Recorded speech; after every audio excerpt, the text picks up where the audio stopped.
Wow. Well, hello. Welcome to The View. I was just taken by the fact that Barbara and I are the desert sides here, and the rest of you are the green and the brightly glowing stuff. I know, jewel tones, huh? Yes. Very interesting, yes. Yes, we are. Now, speaking of interesting, with protests planned outside of David Letterman's studio calling for his firing, David issued an apology on his show last night. Take a look. Well, I would like to apologize, especially to the two daughters involved, Bristol and Willow, and also to the governor and her family, and everybody else who was outraged by the joke.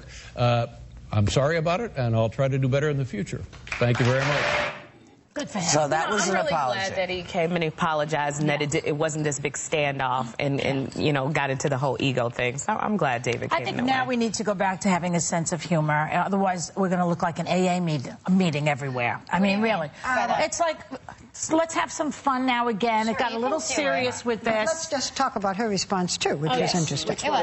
Which was, of course, this is Sarah Palin in a statement to Fox News early today. Of course, it's accepted on behalf of young women like my daughters who hope men joke about public displays of sexual exploitation of girls will soon evolve.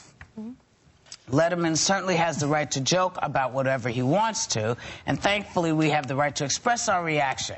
This is all thanks to our U.S. military men and women putting their lives on the line for us to secure America's right to free speech. In this case, that right may be used to promote equality and respect. I kind of feel like a simple, I accept your apology would have been great. I like it that she gives thanks to our people who serve, because a lot of times we just keep forgetting that they're over there still. That's true. But what does that have to do with this? We can bring them up. I'm all for it. His apology was way longer than her response, and let's not forget that it took this long. Here's how you apologize to someone. I am sorry. It doesn't take a whole bunch of stuff. Not the first time. He didn't. And this is why. My point is that this is why it took so long. No, you can't say, here's how you apologize to somebody. I want to know what the heck he's sorry for. But I'm saying people can't criticize her for having a lengthy I forgive you when his I'm sorry was twice as long. I don't think it's anybody's criticizing the length. It just seems there are 16 subjects in this wine. That's okay. Where, well, it may be okay, but the question is, though. You gotta put it in there. Well, you gotta put it in there, but you know, everybody does. No one has forgotten about our men and women overseas. I don't think there's a family or a person walking the streets, unless they're high, who has forgotten who's out there fighting for our rights and benefits. She's giving him a shout out. I said that. She is seeing the 2012 election instead of Russia from her house now, because that's what this is about.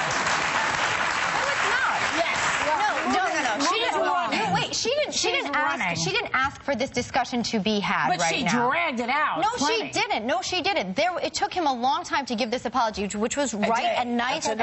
He blew it the first day. He did it the second day. The simple thing is it seemed an awful long apology, but thank God she accepted his apology. We're happy that he accepted it. And they make it work for. She wasn't making this work for her. How about this? How about this? Sometimes it's impossible. What was I thinking? All I wanted to add was when going on what Joy was saying, she was asked if she was going to run again for governor. Right. And she has said that she has not. Oh, well, I guess I was trying to. Because it makes us all do like this. Effective. Yeah, we all got to do like this. I hear you. Okay. What I was trying to say was what Joy was saying, for whatever her reason may be, is that she was asked if she was going to run again for governor, and she has demurred. She will not say, yes, I am, or no, I'm not, because if she says I'm going to run for governor, that may preclude her running again as a candidate. Okay? That's all. So speaking of running, maybe there's, you know, there is some outrage, and understandable outrage in a lot of sections over the Iranian elections. They keep getting stranger and stranger. Now, Ahmadinejad says, because that's how I remember his name. You know, I mean it as no disrespect, but I really do want to pronounce it as close to the right, because I've mangled many names on the show already. He has claimed victory over rivals that has led to massive protests, because he didn't just say I won, he said I won hands down. Now, the supreme leader, Ayatollah Khomeini, called for a probe of election fraud, and apparently in an attempted media blackout by the government was foiled by no less than Twitter. Our old friend. Yeah.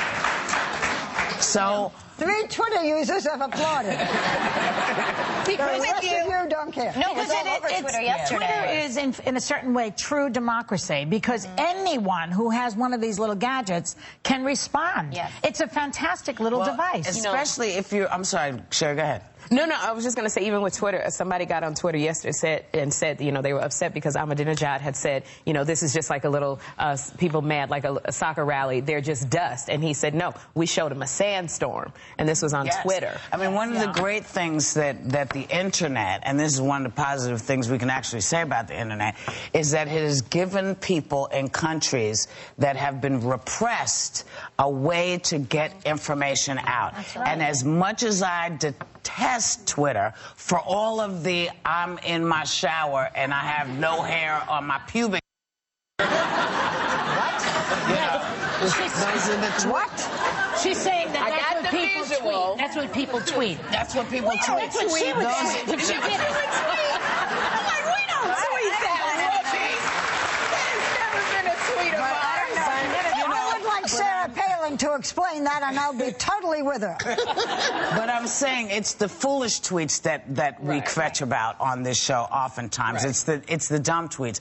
But there are times when Twitter and the Internet have given a voice to people around the world who are so repressed that they can't say anything out loud. And this, I applaud you for that. Okay. Yes. But you know, going beyond that, what is so interesting about this is that you have not had these kinds of uprisings in the past, and it's very important that this is happening in Iran, and it's very important that the mullah, who is really the one above Ahmadinejad who makes the decisions, has come out now and said we're going to investigate it. In the past, he's, you know, led a silent but extremely important role. Do not underestimate the fact that there are these kinds of uprisings in a country that has all these mullahs don't all agree with each other. That's the beauty of it. But this regardless. I was reading about the head mullah today. The mullah. The top mullah. But the top mullah reads poetry, is a musician. He's a little bit more cultured and a little bit less. He's more secular than the others, it sounds like. So there's hope for this mullah. He doesn't have ties to Ahmadinejad. Regardless, we're in this poses still a really big problem for us here, because if this election, say, was fair, which they're investigating, then the people would have then voted for Ahmadinejad, who then represents what he's mocked he's mocked the United States time and time again and violated security regulations, or they manipulated the election, so we're now trying to negotiate with somebody who manipulates their own people time and time. There was a brilliant letter in the New York Times today, and the guy says in the letter, why would we believe Ahmadinejad when he denies the Holocaust and he thinks there are no gay people in Iran? Come on, this guy is either delusional or a liar. So obviously he's got no ground to stand on, in my opinion, right now. Ahmadinejad, he denied the Holocaust. We don't believe that doggone election was not rigged. Thank you. But what I'm saying is, it's funny because Mousavi said on his website he still doesn't think that they will overturn this election. Well, but the mere fact that there were protests, that's what Barbara and I are saying, the same thing. The mere fact that people got out, they are in the streets, they are making their voices known. 90% of this, I'm putting on the young people, because the young people are tired, and the women are tired of watching this BS go on, and they're not playing anymore. We can't even claim that the elections in this country are always up and up. I mean, we worry about it in this country. Imagine in that country and other dictatorships around the world. And you know what I worry about more than anything? That if we go, we're not going to get right back. So I'm going right now because I believe we have more hot topics. Yes.